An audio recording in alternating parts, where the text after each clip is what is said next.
I used to say I could fix anything. Before I broke everything. She used to say a lot. Her and you. Always bossing me around. Now it's so quiet. What am I supposed to do with that?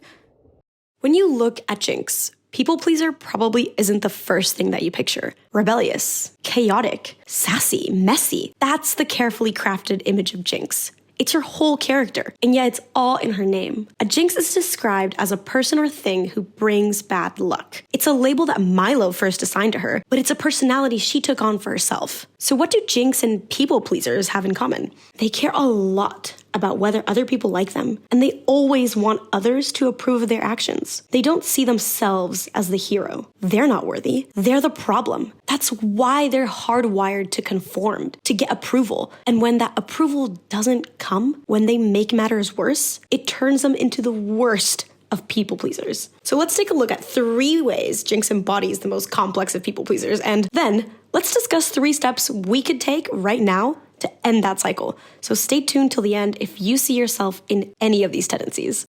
Number 1, the desire to help and the damage done because of it. Most people pleasers engage in these tendencies because they have an innate desire to help. They really want to ease somebody's burden. They want to be a helpful presence. But oftentimes they tie their ability to be helpful in any given situation to any given person directly to their self-worth. So if they feel that they cannot help others, please others, be a good person to others, then they're not worthy. And we see this from episode 1 of Arcane, where Powder is kind of immediately shown to be the weakest link. She's the only one who's scared to make that first jump. It's not that she can't do it. It's that she doesn't really believe in herself. It takes Vi telling her, you're ready, I've got you. That finally catapults her into action. But the problem here is that she doesn't innately believe in herself.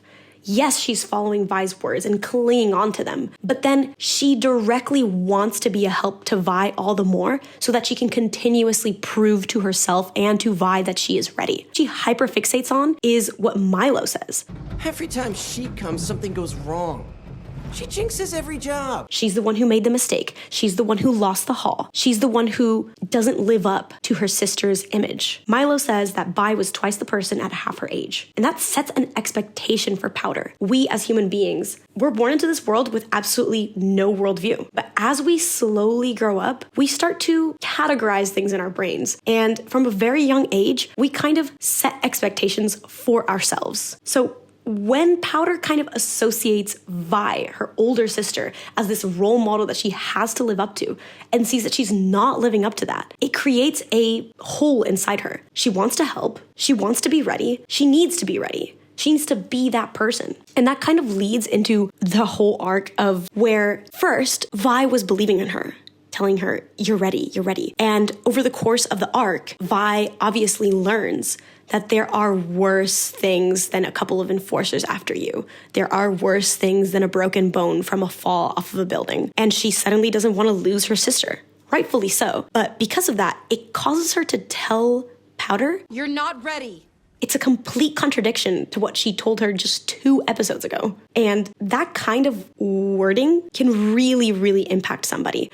Just think of it this way. When you're a kid and you're told one thing, you automatically believe it intrinsically. You're not really taught to not trust in people. But when they contradict that and they're suddenly backtracking on what they said earlier, oh, wait, I wasn't allowed to do that? It causes a confusion in your brain, a cognitive dissonance, like, wait, I'm so confused. I thought it was okay if I did this, but now that I've done this, it's not okay anymore? That's essentially how Jinx feels, right? She was told that she was ready, and now she's being told that she's not. She kind of feels dejected, rejected, and this immediately leads to her breakdown in season 1, episode 3. I'll admit, the first time that I watched this scene, I was so uncomfortable. I was literally on edge almost the whole time, just basically borderline disgusted. I had to turn away, and I couldn't explain why. I honestly had like an uncomfortable feeling every time Jinx was on screen.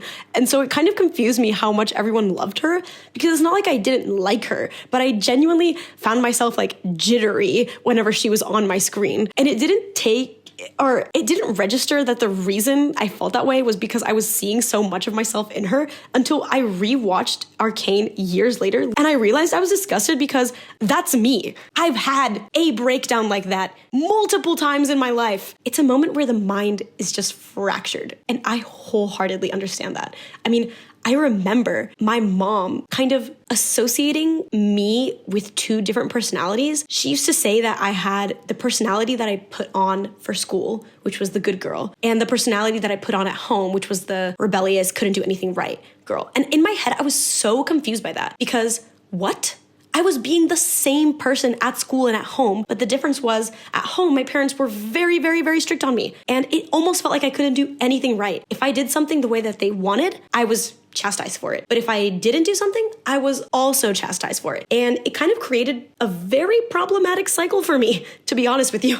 I came to take rejection so personally because of that. And it's because of these like contradicting ideas. So honestly, I totally understand Powder's breakdown now. We see Powder in episode 3. She finally detonates Mauser. It worked. It finally worked. She proved herself right. So she comes running up to Vi and she's so happy. I finally did it. I did something right. And boom, Vi hits her with a, Why? Why did you do this? why did you kill our friends, our dad? And Jinx is kind of like, wait a second. This is just now registering to me. I really thought I was doing the right thing by helping you. I only wanted to help. And she literally falls into a repetitive saying here where she's saying, I only wanted to help. I only wanted to help. I only wanted to help. I told you to stay away. but she chose wrong. So no matter what she chooses, she now feels that every choice she makes is just wrong. So at that point, why even try to be good? Why pretend? Why bother? Number 2, the mask, the facade, the charade, the character. When we reach that question, why do we even bother? It's usually because we've reached this low point in our lives where like, okay, this sucks. Not only does every decision I make negatively affect me, where I'm constantly losing and always being told that I'm making the wrong choice, now the stakes are even higher because every decision I'm making is literally getting other people hurt or disappointed in me. That's when it all starts to come crumbling down for the people pleaser because we rely so much on that external validation from the people that we love, from the people that we want that approval from, that when we see that being ourselves is actively causing that disappointment, causing that hurt, causing that resentment towards us, we want to stop being us altogether. We want it to stop, period. We just want it to stop. Just stop. And we would rather reinvent ourselves and hide that wound, hide that hurt, than seek help. And this kind of goes one of two ways. I'll get to how Jinx approaches this in just a second, but I'd like to point out that what you usually see in a people pleaser is the one that pretends that everything is absolutely fine. You know, they've got a nice, bubbly personality. They're energetic and positive. They're always there for others, very helpful, always does the right thing, and maybe gets a little bit walked on by other kids because of how nice that they are. And this person also happens to say things like, well, if other people are happy, then I'm happy. If I'm contributing to the well-being of others, then that matters more than my own well-being. That's what's gonna like motivate me. I just need to do it for other people. I was that kind of people pleaser in my early years up until I was a preteen. And then I kind of started to clash with my parents in way darker ways. I reached the same standstill as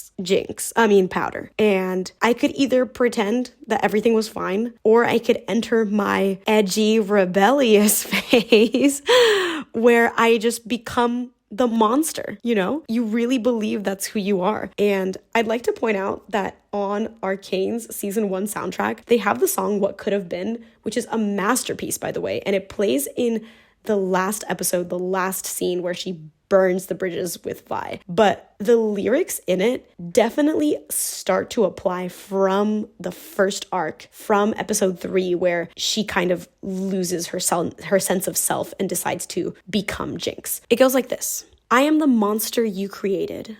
You ripped out all my parts. And worst of all, for me to live, I gotta kill the part of me that saw that I needed you more. And then there's this other part, a little bit, like literally 2 lines down, that says, you broke me and left these pieces. So I want you to hurt like you hurt me today. And I want you to lose like I lose when I play what could have been. And then a little bit farther down, the lyrics go, why don't you love who I am? So there's a lot to unpack here.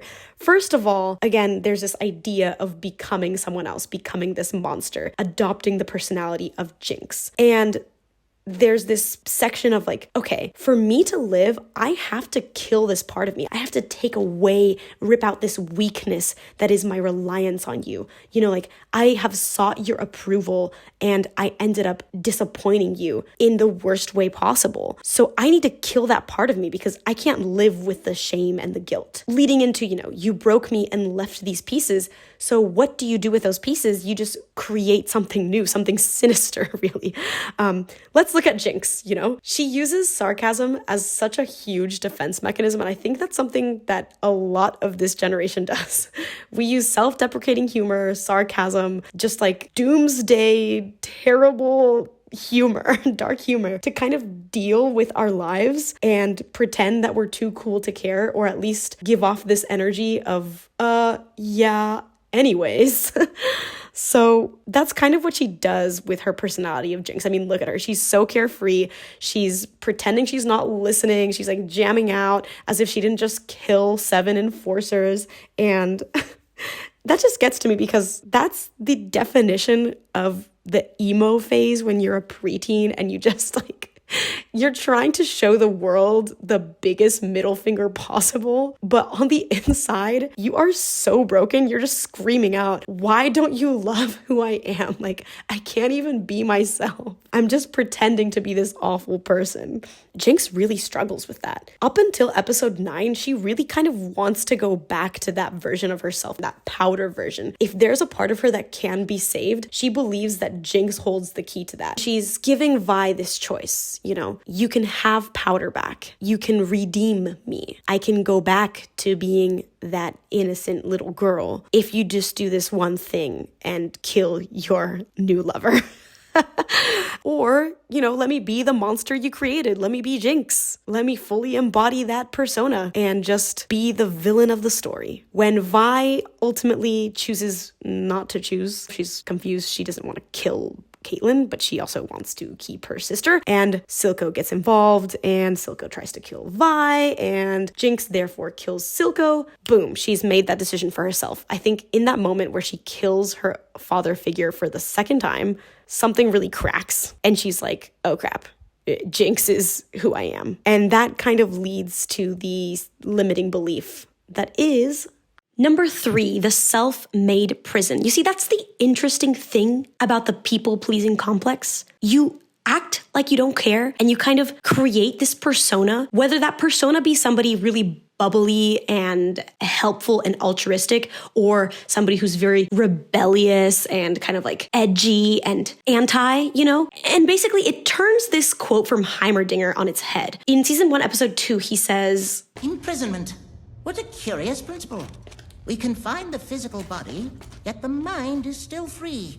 I do love a good conundrum. People pleasers take this and turn it on its head. Their body seems very free to the outside world. Nobody really sees what's going on in their brain, but their mind is very, very, very limited. There is so much noise going on in there that they're unable to make decisions on their own. And you see this with Jinx, literally personified. The voices of the past are haunting her. She hears Milo, she hears Clagger, and it's not even really them because they're dead. They really do not exist, babe. But you're really acting like what they're saying is being said to you at this time. And I think that's something that most people pleasers can kind of relate to in a way, maybe not to that degree, but we do kind of adhere to expectations from other people in our lives that have never been formally set. Like we're just making them up. Have you ever heard of the idea that 50% of every memory that we have is just made up entirely? So we're just like making stuff up in our brains all the time. And about 90% of the thoughts thoughts that we have in a single day are the same as yesterday's. So just imagine you're on a loop of made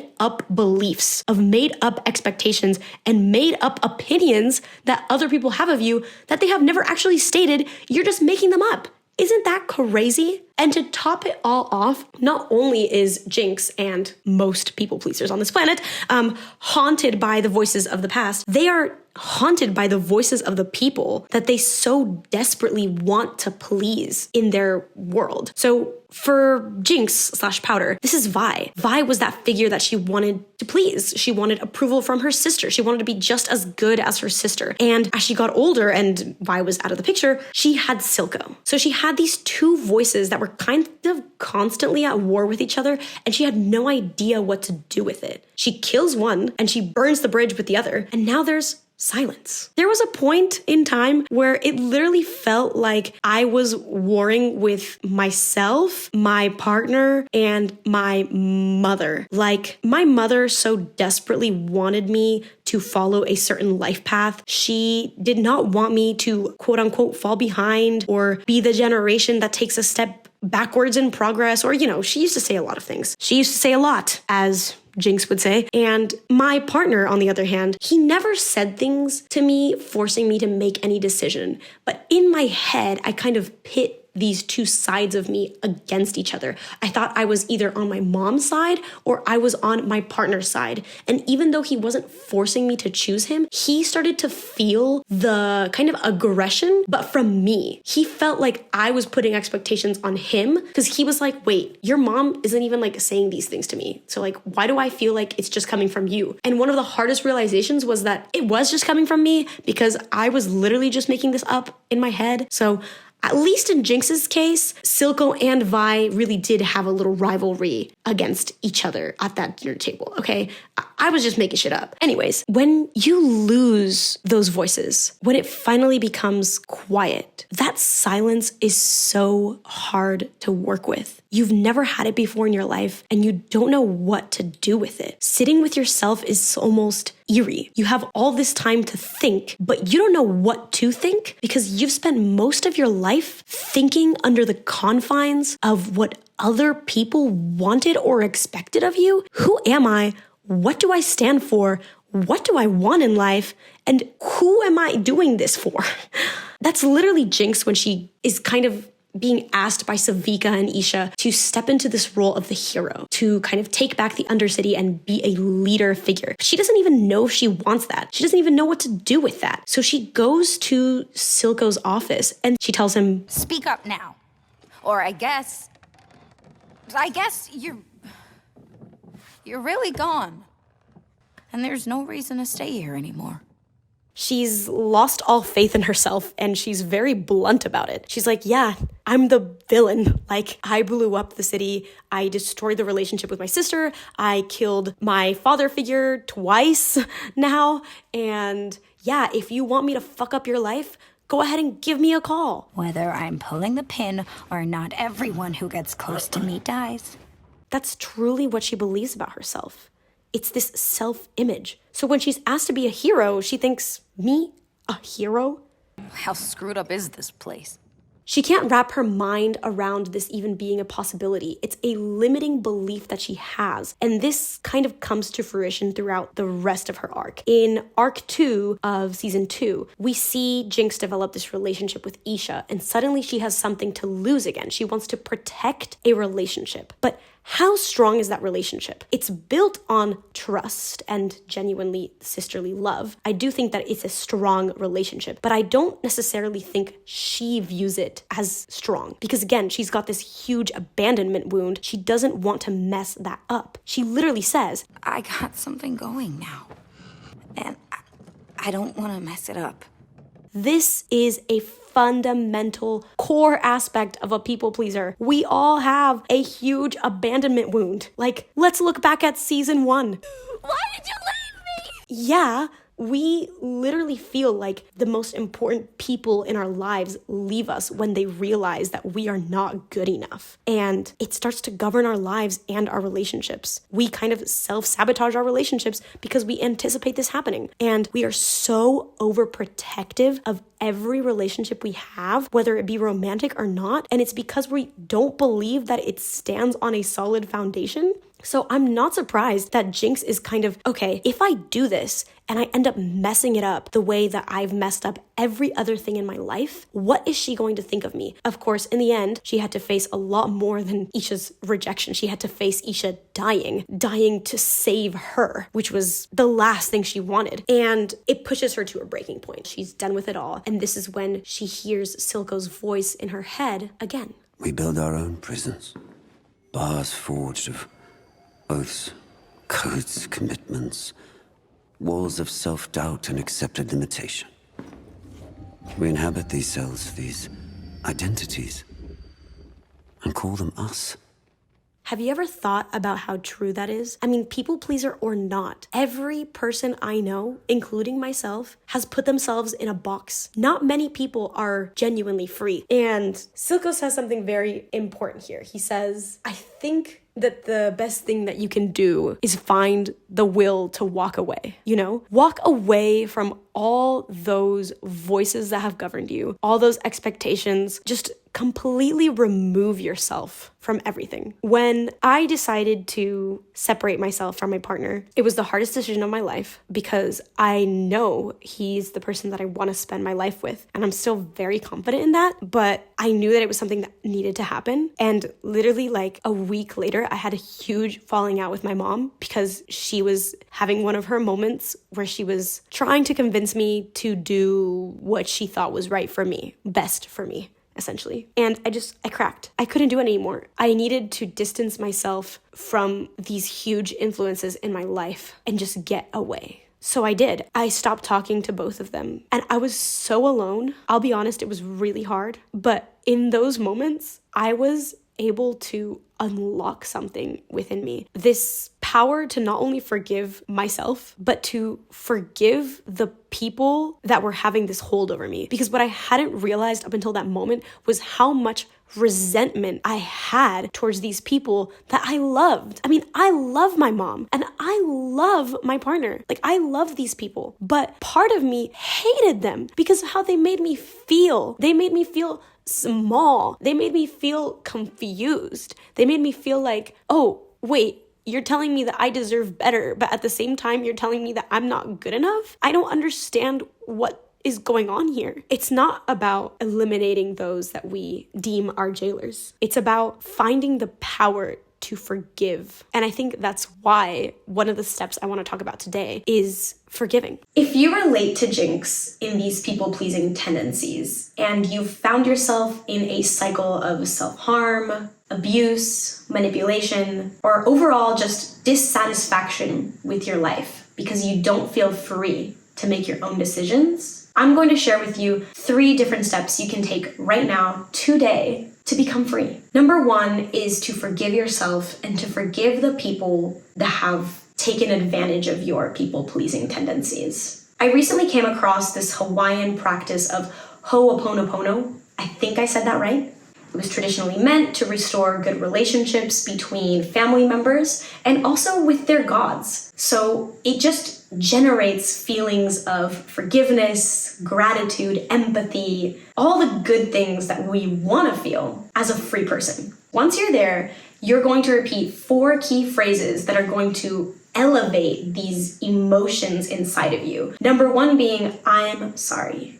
Think of all those things you've been holding on to, all the burdens that you've put on yourself. Say, I'm sorry. And then follow up with the second phrase, please forgive me. It is so important to ask for forgiveness from yourself so that you can actually take the step to give it to yourself, even if it's somebody that you've shared a difficult or strenuous relationship with. Ask them for forgiveness anyway, because I'm sure there were moments where you judged them too. Then, phrase number 3, thank you. Lean into gratitude. I cannot stress this enough. Revenge is not going to get you anywhere in life, okay? Getting back at somebody else is not going to make you feel any better. And it's certainly not going to help you level up in life. So instead of focusing on those negative emotions, express gratitude, say thank you. And finally, finish it off with I love you. Cultivate feelings of unconditional love for yourself or for those that you want to reconnect with, or even with those that you want to let go of. It is so important that we learn to cultivate a feeling of unconditional love for ourselves. I mean, I grew up in a household where unconditional love did not feel like a concept that existed. And so I grew up thinking that that was something that I needed to receive from somebody else. That is not true. You can give yourself unconditional love. Give it to yourself first. Think about what it would feel like if you could make any decision in the world and you would be accepted for it. You would still be loved and supported. How would that feel? It would feel amazing, right? So just feel amazing in that meditative state. Feel the way that you would feel if you had unconditional love and support in your life. Then, once you feel it here, extend that on to others too. Start feeling unconditional love for other people. Stop expecting things from them and stop assigning judgments to them. It's gonna change your world. Step number 2 that you can take today to break out of your people-pleasing prison is to recognize that life is not a flat circle cycle. I think we tend to conceptualize life as this cycle. We call it a cycle of violence, a cycle of killing, a cycle of, insert negative thing here. But when we prescribe ourselves into this flat cycle thinking, we forget that actually life is more of an infinite spiral of expansion. We are constantly being propelled forward because that is life. And I kind of heard Schnee talking about this in a recent video of his. He was analyzing Victor's arc. I'm gonna put it right here. Promo for Schnee, even though I am a much smaller channel. He talked about Victor and Jace's arc and how they propel each other forward, okay? Jace has no direction, but always has upward movement, and Victor has direction, but it seems to always lead him to the same result. So together, they're actually able to propel themselves forward and move in this upward motion towards their goals, okay? That's essentially the vibe of that video. I'm saying that life itself is a helix, okay? Everything that has to happen to you is eventually going to happen to you. And if you don't learn your lesson the first time, trust me, it will come back until you learn it. Once you learn it, you've leveled up, you're moving on to the next challenge. That's life. Looking at this in the context of Jinx, from episode 1, she's given this task. She's supposed to take care of the haul they just got in Piltover. However, she fails, only to then find out that she still has Hextech crystals in her pocket. She then uses these crystals to try to save Vander, but that backfires immensely, not only killing Vander, but also her friends, and ruining the relationship with her sister. So, not good. But in killing Vander and killing her father figure, she found a new father figure, which was Silco. So at this point, if we contextualize this in the life of Jinx, from the beginning, she's given this task, which is to take care of the haul they just got from Piltover. She fails miserably, but she then finds out that she's had these Hextech crystals in her pocket the entire time. She then uses those crystals to try to save Vander and her friends, but she fails miserably, not only killing her friends, but also killing her father. From the ashes of that, she gets a new father figure in the form of Silco, for better or for worse, and by the end of season 1, we see that she again has fallen into the patricide area, and she has killed Silco as well. At this point, I can see how she sees this as a cycle of killing, a cycle of violence, a cycle of fucking shit up. However, once she gets to this point, we see a lot of upward movement, okay? When she kills Silco, she finally gets acceptance from him. In that moment, he says, "You're perfect. I should have never judged you.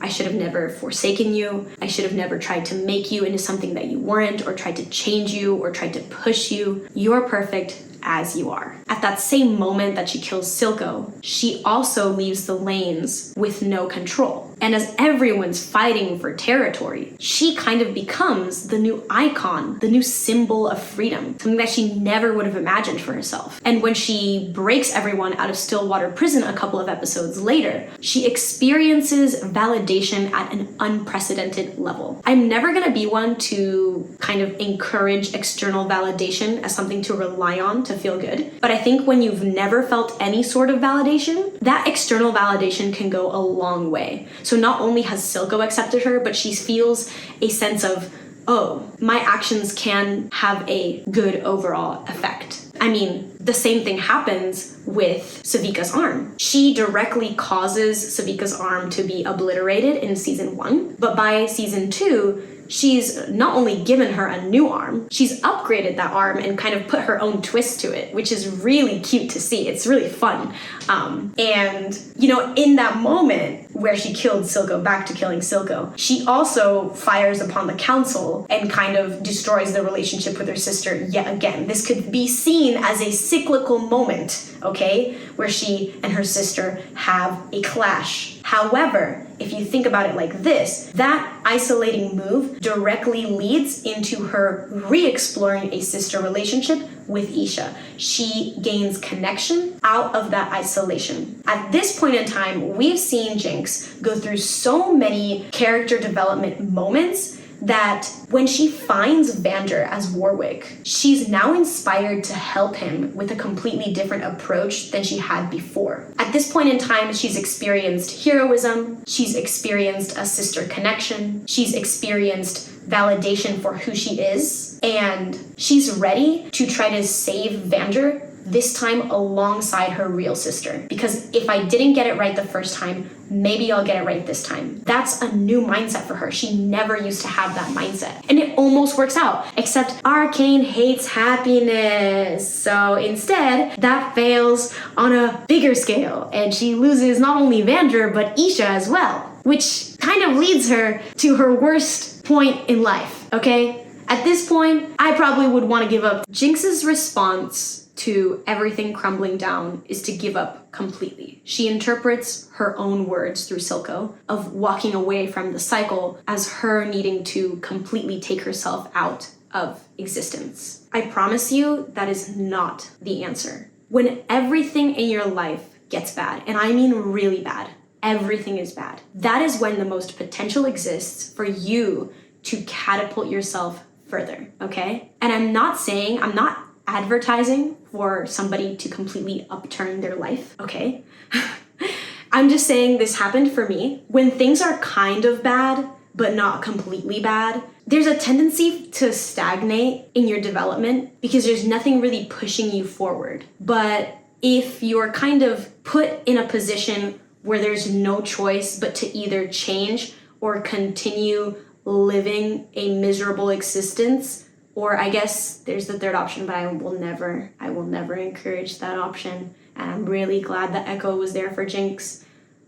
Let's remind ourselves what Echo said to Jinx, right? No matter what happened in the past, you can always build something new. It's never too late. It's never too late to build something new. That is the beauty of the Helix. You can't go back. You can't turn back the clock. You can't take back your experiences, but you can prepare yourself for the new experience. You can learn the lesson that has been presented to you, and then you level up in life. We are at a point where our life expectancy is higher than ever. So think about how many changes you are going to evolve through in your life. The best way to approach it, in my opinion, is to recognize that everything that's happening to you is happening to you for some sort of reason that you are going to understand in hindsight. So why not look forward to the unknown?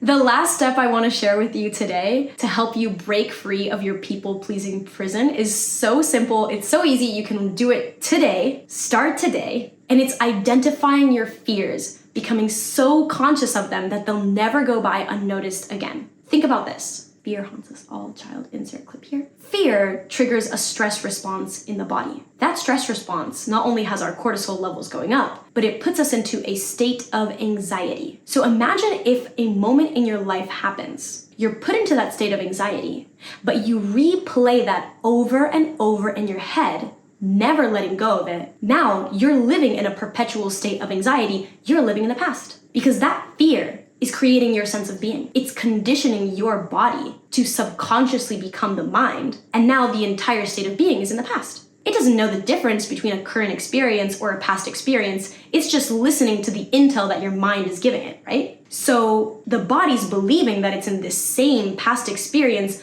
long after that experience happens. The moment that you feel differently inside, you immediately pay attention to what caused it outside of you. But what if I told you that you can flip that? You can do reverse psychology on yourself so that your mind starts informing your perception of reality, right? Right now, your environment is causing you to think and feel equal to everything that you already know, okay? So you're creating more of the same experiences in your life. That's why it feels like a flat circle cycle, because you're creating the same experience with the same thoughts. So instead, let's change the thoughts. Do it right now. Sit down, write down all the thoughts that are holding you back, all the voices in your head, and I know that you have them, that are telling you, start tomorrow, that are telling you, you can't do it. You're not talented enough. Your mother isn't gonna like you. Your partner isn't going to let you. They're not gonna support you. All those thoughts. Oh, what are people from high school gonna think? Write them all down. Every single thought that you have, that you think is holding you back from quitting your job, from exploring a new creative project, from rekindling a relationship or seeking out a new relationship, right? Become so conscious of those thoughts that you won't miss them again. And I promise you, if you do that and you review it daily, takes no more than 5 minutes a day, okay? Then you're gonna start to catch yourself in those patterns, and you're going to start reviewing who you no longer wanna be and who you actually wanna be. From point A to point B, from the old self to the new self, okay? Stay with me. Jinx is put in the same position, I think 5 times total throughout her arc, okay? Number 1, episode 3, she could have blown herself up when she detonated Mauser. She didn't, but we all know damn well that she could have died in that moment. She was very close to the explosion. The second time, she tries to do it on purpose, right? She tries to detonate the bomb with her and Echo taking them both out and the whole bridge, right? Number 3, this is in season 2 now. She tries to detonate a bomb to kill her and Vander as Warwick. It fails.